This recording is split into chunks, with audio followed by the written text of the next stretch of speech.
Good evening, this is DA Public School Sector 14 Gurgaon. This is Anushka Majumdar. This is Samrat Jain. We are going to interview three people who are present here. They'll introduce themselves now. I'm Sushant Kumar and I'm the head boy of DAV Public School Gurgaon.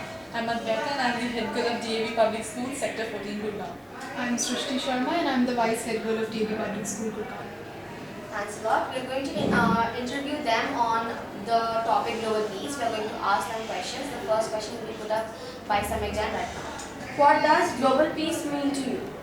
See, global peace, if we look on from the perspective of being the students, first of all, or say, if I move on to some other nation, say the United States of America or probably Japan, when I go there for an exchange program, when I come across the people of that nation, I should not have a feeling of discontentment between us, or probably there should be no point of superiority or probably inferiority to at any point of time. Moreover, it's just okay. This is from the individual's point of view. Let's just say on to the nation's point of view. If countries come together in negotiation, there should be a point of equality between them. Okay, and at the same time, not just humans. Probably say we should have probably a good amount of mindset to just put on that we have peace among all the living beings in this earth. Say we share the planet with so many species, in the animals too. So at the same time, we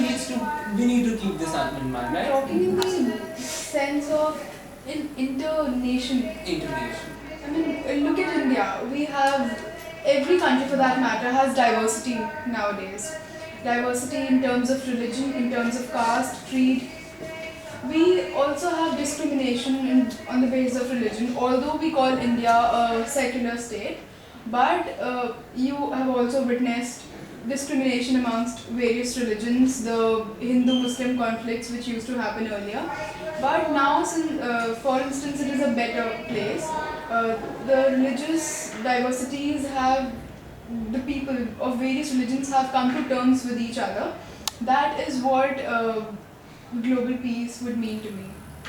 Not talking too much about the nations, I would like to say that also we should take account the contribution of an individual. It starts from a very individual, base. Like one should be at peace with one own self. Then only the other people can do something, and the nations, then the world and all.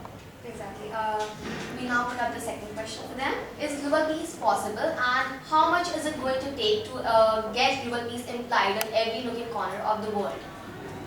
Global peace is possible, everything is possible, but individual efforts are required.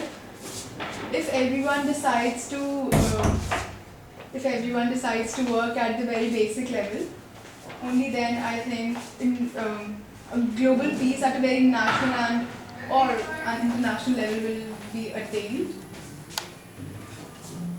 Yeah, that's absolutely. And moreover, we feel that the efforts need to be put up by everyone. Okay, if one person would come on saying that okay, let's go on, let's just create this entire feeling. Not just the government taking steps for the citizens, but also the citizens taking steps for because themselves. it's not always the government which can do it. Even the government is run by the people themselves.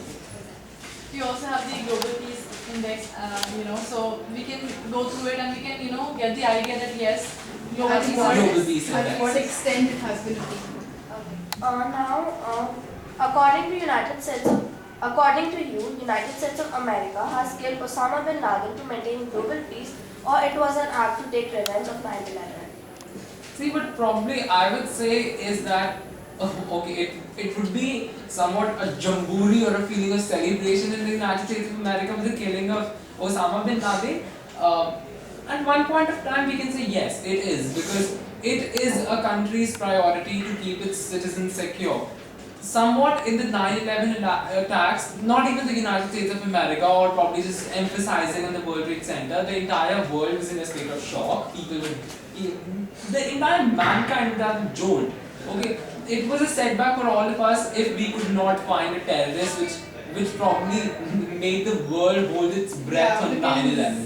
A particular terrorist is not large, a country is large. A country is large. And also, looking at the 26/11 attacks in India, don't we as an Indian citizen have anger in ourselves for whatever happened on 26th? Similar state was of the citizens of United States of America, and so it might have been a revenge for them, but it helped in attaining global peace and large.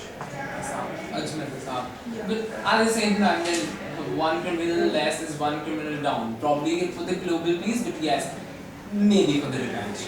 You know that yes, yeah, Indians are angry. You see Ajmal Kasab sitting in jail yet enjoying the biryani and all. So yes, it was definitely a step for the global peace, and everybody is happy that this ultimately took place after 10 years.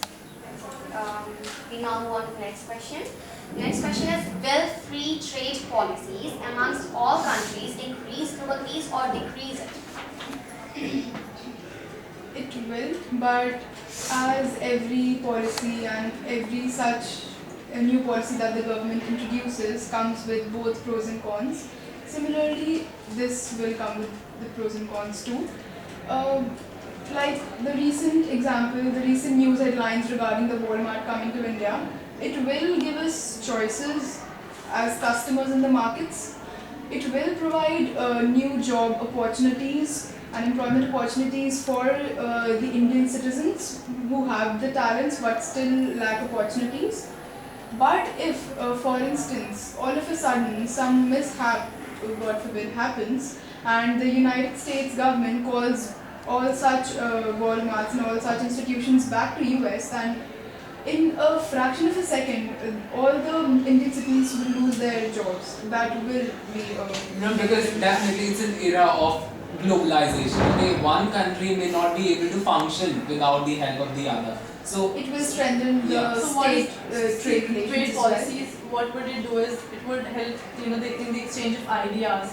A lot of ideas would flow in, and then obviously everything's functioning would take place in a better manner. yeah, once again emphasizing on the fact that peace is never one way around. It's always both ways. Okay, now the next question from my side is that out of the 8 countries that have nuclear weapons, the top 5 are in no particular order: Russia, UK, France, China, and USA. Russia being the top 1 out of them. According to these countries, their opinion is that nuclear powers, nuclear weapons, help in maintaining peace. What is your stance on this? Probably if we go on saying that okay, these are the key 5 nations and they have the desire in them to put up the nuclear weapons, but for a nation, what would be the first priority of any security of And its also, citizens? even if the states ratify such resolutions of disarmament policies, but no state will implement it until the other one takes the first step. Yeah, even if United States of America come on to say that go India, put on your weapons down, and our government would not go on it destroying its nuclear weapons in the first place.